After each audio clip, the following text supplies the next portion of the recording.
Pitt travels to SMU. The caveat here, they're both undefeated. They both In control their own conference. In in conference. conference. Sorry. That is an important distinction. SMU does have a loss to another undefeated team over there in the Big 12, BYU, which all of a sudden is looking like a pretty decent loss. Both these teams, in my opinion, control their destiny for the college football playoffs. Obviously, Pitt does, but I think people would argue. I don't think either of them are arguable, right? These teams have a lot of goals in place for them. SMU, a much easier schedule after this if they can pull off a win against Pitt. Pitt does have to play against Clemson later on in the season, who we just talked about in our last preview. This is going to be a good game. SMU is favored by 7.5. Both quarterbacks questionable. Eli Holstein, questionable. And we know Pat Narduzzi likes keeping the cards close to his chest. We don't really know. I'm inclined to believe that he will play. It seems like those are the hints that he's dropping. He said that he will take first team reps at some point this week. And after the game initially against Syracuse, he said that, yeah, he's totally fine. So I'm inclined to believe that he'll play. Kevin Jennings, on the other hand, I'm not sure. For SMU, I'm a little bit more uncertain that he'll play, whether he'll play or not.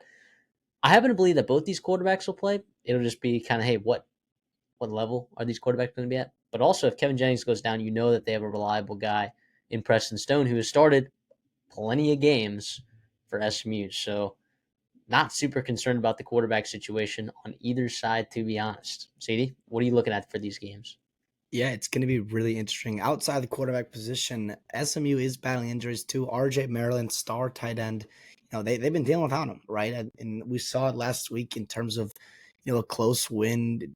If you think they should have won, maybe probably not. But regardless, they still got to win against Duke without their star.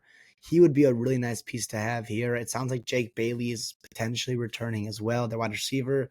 So hopefully getting some reinforcements there along with Kevin Jennings to be healthy. But Rashad Smith, to me, is the key in this game for SMU. Get him established on the ground, especially if Kevin Jennings is not full go.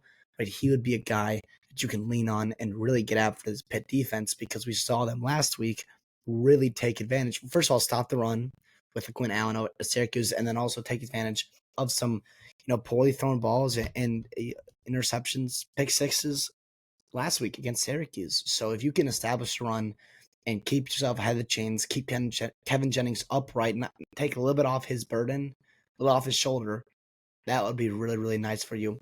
Rashad Smith has turned into a monster. He has emerged as the alpha in that room. That's kind of what I'm seeing here on SMU side. Which is crazy because I would have told you three other running backs that I would have thought would have been getting carries over Bashard Smith. In the preview, didn't really give Bashard Smith much of a look or chance. Transfer over there from Miami, and he's got good hands, being a former wide receiver. He's got nice vision from what I've seen, elusiveness. He looks like a good back. On the Pitt side, they also have a very good back of their own. Desmond Reed has been nothing short of absolutely fantastic for this Pitt team. Thought it was going to be Rodney Hammond heading into the season as well. So in both situations, in both situations, I thought it was going to be a different quarterback for each team starting the season, and I thought that their running backs were going to look different. But here we are, two teams undefeated in the conference, 10 weeks into the season, and they're having different quarterbacks starting than I thought that they would, and they're starting different running backs than I thought that they would. So, wild time to be in the ACC right now, given some of the structure of that conference and how the remaining schedules look at. Here's where I think SMU's gettable, though. I think they're gettable through the air. I do. And I think Cade Bell has been dialed. This Pitt offense through the air has been dynamic. Cade Bell, offensive coordinator, came over there from Western Carolina, has been unbelievable, making Eli Holstein look like a really good quarterback. And maybe he is. Maybe he is a really good quarterback. But I'm inclined to believe that 7.5 is too much. Also, I'm concerned about the injuries on SMU side, like you talked about. I think Pittsburgh not only goes in there and they cover the 7.5. I think they win straight up. I'll take Pitt to win and cover against SMU plus 7.5 and plus what, like 200 or whatever that money line's probably at 250, something like that. I'm not gonna bet that obviously, but 245. So yeah, right around there. That's that's crazy. I listen. I like that for you. I'm gonna be in a similar spot. I think Pitt's going to cover, but I will take SMU to win, outlast them. At home there, I think that's a big advantage instead of going all the way up to Pittsburgh. Not that it's crazy time difference change. It's only really 1 hour, from Pittsburgh to Dallas down there.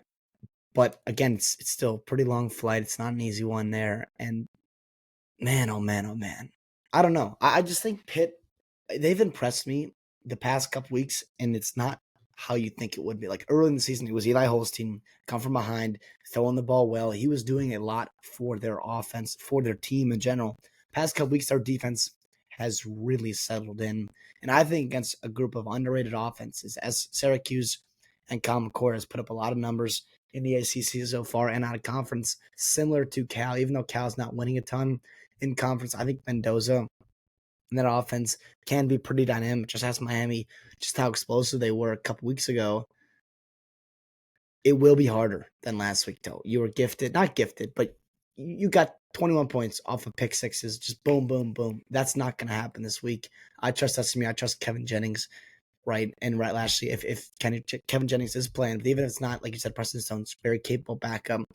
I still feel pretty good about them taking care of the football, running the ball, milking clock. I do think it'll be a close game, which is why I'm going to try to middle it here with SMU winning and Pitt covering.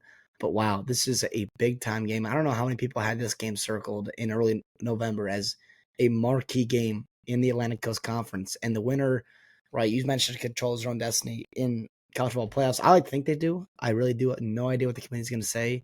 Obviously, if you win out and you win that conference, you're going to be in no matter what. But SMU, it's going to be a weird tiebreaker situation, I think, with Miami and Clemson if they are all undefeated in conference, just because of lack of common opponents and whatever else it may be. But yeah, it's pretty exciting here for both these teams, both these programs. It was interesting because SMU started off kind of sluggish, let's say, with the Nevada. Everyone remembers that week 0 game, and then losing to BYU, which at the time looked like a pretty bad loss. And all of a sudden, they're standing right there in the top 10, top 12 team. BYU, it's a very, very quality loss for SMU and for Pitt.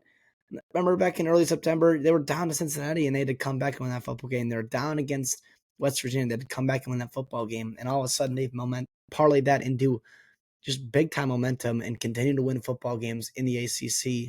It's exciting here. But yeah, I'll take SMU in a close one. Do you think SMU?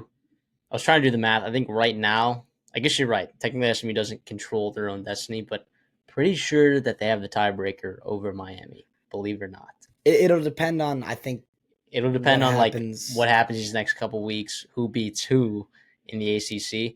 But I think as of where we stand right now, I think SMU holds the tiebreaker. So, which is pretty wild. So, yeah, holy cow, that'll be a fun one to monitor. But listen, you think Pitt's gonna win, so it might not even matter, right? And it might not even matter. It might not even matter. All of a sudden, that Pitt Clemson game looks like a massive deal. Which, by the way, if I'm not mistaken, that's a week after Clemson has to go to Virginia Tech, right? Week after, and that's next week. So this week they're playing Louisville, big game in the ACC there. The next week they're going to Blacksburg at Virginia Tech, and then they got to go on the road to Pittsburgh. Man, exciting stuff in the ACC. Everyone just kind of laughed at them with the Florida State stuff, and how Florida State looked early in the season. It was like, oh, this conference, whatever. But man, it's turning into a really solid one, especially at the top end here, and even the middle with your Louisvilles, with Georgia Tech and Syracuse. Damn it, Duke's going to a bowl game. That's pretty impressive. So it's been a fun season. I hope you guys are enjoying us. Our ACC fans, obviously, we know you're out there. We know you're enjoying our coverage this season.